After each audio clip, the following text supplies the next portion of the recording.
Welcome to the deep dive. Today, we are strapping in for, well, a journey that really flips the script on traditional spiritual effort. If your spiritual life feels like this constant uphill climb, ticking off boxes, good works, prayers, active virtue. Right, the usual striving. Exactly. Then the movement we're diving into today, it's going to feel like hitting the spiritual off switch. Definitely a different mode. We are plunging into Christian Quietism. It's this profound theological movement that really took shape in the 17th century. A very specific time, yeah. And we've got a great stack of sources here. They detail how this approach promised union with God, not through all that intense religious doing, but through radical, total stillness. Just being still. And the name itself, it's kind of the perfect summary, actually. Quietism, it comes from the Latin word quies, meaning rest or quiet. And their core idea, their assertion, was that the highest form of perfection, this union of the soul with God, That ultimate goal. it's achieved only by retreating into this deep inner silence, embracing complete passivity. Basically just waiting. Right there, that's what immediately throws like a massive wrench to the theology of the time, the 17th century. How so? Well, Western Christianity, historically, put enormous emphasis on active faith, right? Moral agency, the importance of sacraments. Doing things, choosing good, free will. Exactly, exerting free will. And Quietism demands the opposite. It asks, okay, how does the soul reach perfection? By completely giving up all effort, all personal striving, all activity. Wow. It demands this radical, almost, you could say, terrifying inward turn, a kind of dissolution of the self. Okay, let's unpack that dissolution, because that seems key, right, to understanding why this movement was so explosive. Absolutely. For you listening, trying to get your head around the mechanics of this, the Quietist beliefs are genuinely surprising, especially, against the backdrop of that era. Very structured religious life back then. Totally. Very outwardly focused. So we can kind of boil this down to maybe four main pillars of their doctrine. Yeah, that works. And the first pillar is really the foundation, and it's the most extreme. Abandonment de soi. French for heron. Complete surrender of the self. And this wasn't like gentle mindfulness we talk about today. No, this meant the soul had to proactively, consciously relinquish all self-will, all specific personal desires, and absolutely any effort to control your spiritual progress. So you literally stop trying to be good. You stop choosing. In a sense, yes. The goal is for your personal will to become completely aligned with, or maybe even dissolved into God's will. Dissolve. It's achieving total passive abandonment to divine providence. Yeah.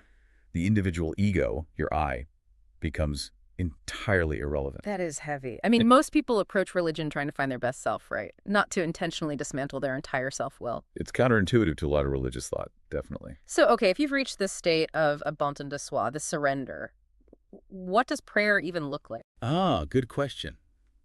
That brings us to pillar 2, passive contemplation. Passive contemplation. And this is in direct contrast to what the sources call discursive prayer. Which is? Discursive prayer is sort of the standard form, this structured prayer that uses your intellect, reasoning, words, asking for things, specific meditations. The kind most people are familiar with, thinking your prayers. Exactly. Moving towards God through mental activity.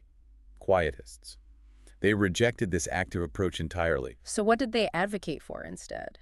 They pushed for a silent, passive contemplation, a state they described simply as resting in God's presence. Just resting. Yeah, it's an act of being present, fundamentally, rather than an act of doing something. So no thoughts, no asking for stuff, not even strong feelings. Ideally, no. Yeah. The soul isn't meant to think or petition or even experience intense emotion in that state. It's supposed to be pure spiritual stillness. Like an empty vessel? Sort of, where the believer acts as a receptacle for God's action, not as the one initiating it. Okay. And if you're resting that deeply within yourself, aiming for that purely passive union, then I guess external stuff starts to matter less. Precisely. Which leads us right into pillar 3, radical indifference. Indifference. Indifference, yes. The Quietist sought detachment, not just from sin, that's standard Christian teaching. Right. Avoid sin. But detachment from worldly pleasures, ambition, and even, and this is where the church really started to raise its eyebrows, detachment from good deeds, if those deeds were performed with any self-interested motive attached. Wait, hang on. So the sources are saying you should treat, like, act of charity or being selfless with the same kind of spiritual detachment as avoiding a temptation. Essentially, yes, from the perspective of your inner state. That sounds like radical moral self-negation, not piety as we usually think of it. How on earth do they justify making good works seem almost irrelevant? It all came down to purity of motive. They were chasing what they called pure love of God, or amor puris. Pure love. Meaning loving God purely for his sake alone, untainted by any personal benefit, any what's in it for me. Okay. So if you perform a good deed because you're hoping for a heavenly reward, or even if you avoid sin just because you fear eternal punishment, your love, in their view, is tainted. It's mixed with self-interest. Quietism required indifference to both reward and punishment. Wow. So the moral act itself becomes secondary. Secondary to the internal pure state of the soul.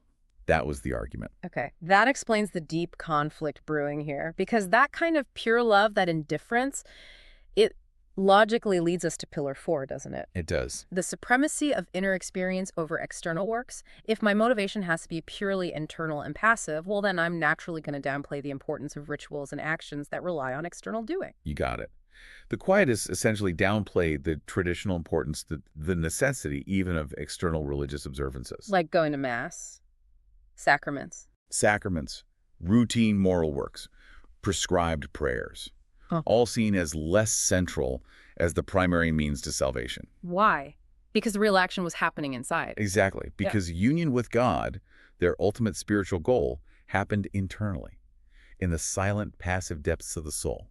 It kind of circumvented the need for the usual institutional structures that mediated grace. And that last point must have been crucial. Oh, absolutely critical. When you have a doctrine that basically tells believers they can achieve salvation by sitting quietly and surrendering their will, and that minimizes the need for institutional works, confession, even the priesthood to some extent. You're directly threatening the authority of the church in the 17th century. Big time, yeah. Okay, so here's where the story, the deep dive, really heats up, right? Yeah. This wasn't just some dusty theological debate in a seminary. Not at all. This was a movement with real traction, primarily within Catholic Europe, Spain, Italy, France. Indeed. And the figure who really codified this, brought it into the, let's say, public consciousness, was Miguel de Molinos. Molinos. Spanish priest. Spanish priest, yeah. His book, published in Rome, incredibly, in 1675, was the Spiritual Guide. Spiritual Guide. And our sources basically describe it as the handbook, the manual for letting God act within your soul through this interior quiet. And it was hugely popular. With who? Just monks and nuns? No. Among common people and religious elites. It spread like wildfire for a while. And he wasn't the only one pushing these ideas. Not by a long shot. In France, you had Madame Guyon. Guyon. A really charismatic mystic. Ah. She championed passive contemplation and this idea of pure love.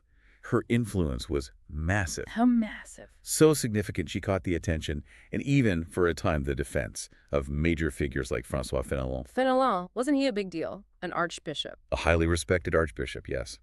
And preceptor, a tutor to the French royal court. So this wasn't some fringe movement lurking in the shadows. It reached the very top. But as you said, the institution, it had to push back. The pushback was inevitable. The stakes were just too high for the church. They recognized the, existential threat this doctrine posed. Because if sacraments are optional, good works secondary. What's the purpose of the whole structure, the hierarchy, the institution itself? Right. And so, as a result, the Catholic Church officially condemned Quietism as heretical in 1687. Okay, let's nail down why. A condemnation was fierce, right? Not just a slap on the wrist. No, it was serious. It wasn't just about theological nitpicking. The sources really emphasized that Quietism was seen as directly undermining two absolute fundamentals of active Christianity. Which were? Moral responsibility and free will. The cornerstones. Exactly. The argument basically went like this. If you are radically passive, completely surrendered, and if you must be indifferent to reward or punishment, doesn't that just remove the motivation to actively fight temptation? Right. Or to, engage in the moral life at all? That was the core fear, that radical passivity would just morph into moral negligence. Like a loophole. A license for spiritual laziness dressed up as piety. Pretty much. The concern was that the doctrine essentially said, look, if God wants me to be virtuous, he'll make me virtuous. I don't have to try, which is a huge problem for traditional moral theology. So what happened? What was the outcome, especially for Molinos, the spiritual guide guy? Well, it was dramatic. His spiritual guide was banned, put on the index of forbidden books. He himself was arrested. They're arrested by... Tried by the Roman Inquisition. Yeah. Found guilty of, I think it was 68 specific counts of heresy. 68. Wow. Yeah, mostly stemming from these perceived moral implications of radical passivity. Letting go too much, essentially. And his punishment. Life imprisonment. Oof, that's harsh. It was meant to be. It was a clear, very public statement. It solidified the church's position. Okay, interior contemplation, inner prayer, that's valid, that's good. But the systematic surrender of all moral agency, the rejection of necessary external works and sacraments, that's an attack on the Christian duty to actively pursue virtue. That crosses the line into heresy. The drama is just, wow, you can really feel the tension of that time. But, okay, even though Quietism, as a specific doctrine, was aggressively shut down, condemned... Stamped out, officially. Did the core idea just vanish? That idea that spiritual connection happens when you stop trying so hard? No, not at all. And that's what's fascinating here, right? How these intense theological concepts, even after being condemned, sort of bled into later spiritual movements. How so? Well, maybe they scrubbed off the really radical edges, the bits that got Molinos into trouble. Right, the indifference to good works bit. Exactly. But the core value placed on deep inner silence as the sort of prerequisite for divine communion, that heavily influenced later mystical theology. Can you give us some examples? Where do we see echoes of this? Sure. You see clear traces in specific contemplative traditions that came after or developed alongside. Think about the intense focus on inner quietude, on detachment, practiced by certain monastic orders. Like the Carmelites. Like Carmelites are a good example. Yeah.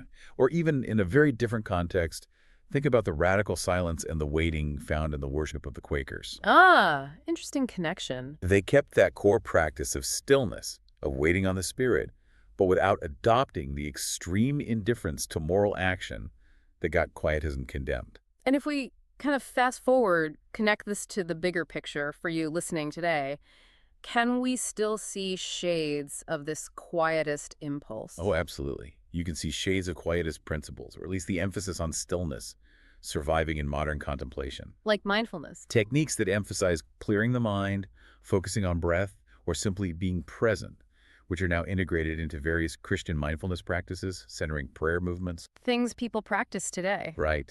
They are, you could argue, structurally indebted to that core Quietist insight. That deep spiritual experience often begins when we stop striving so much, when we quiet the internal noise. So Quietism was this remarkable, really intense 17th century crisis, a battle between faith and action, maybe. Or faith as action versus faith as receptivity. Yeah. Focused entirely on whether perfection required the active pursuit of virtue or the total dissolution, the total passivity of the self-will. It really stands out, doesn't it, as one of history's most challenging forms of mysticism. It really does. And it raises, I think, a really important question for you to consider as you reflect on all this. What's that? Well, if Quietism was condemned, at least partly, for potentially undermining active virtue, for undermining necessary engagement with the world. Yeah.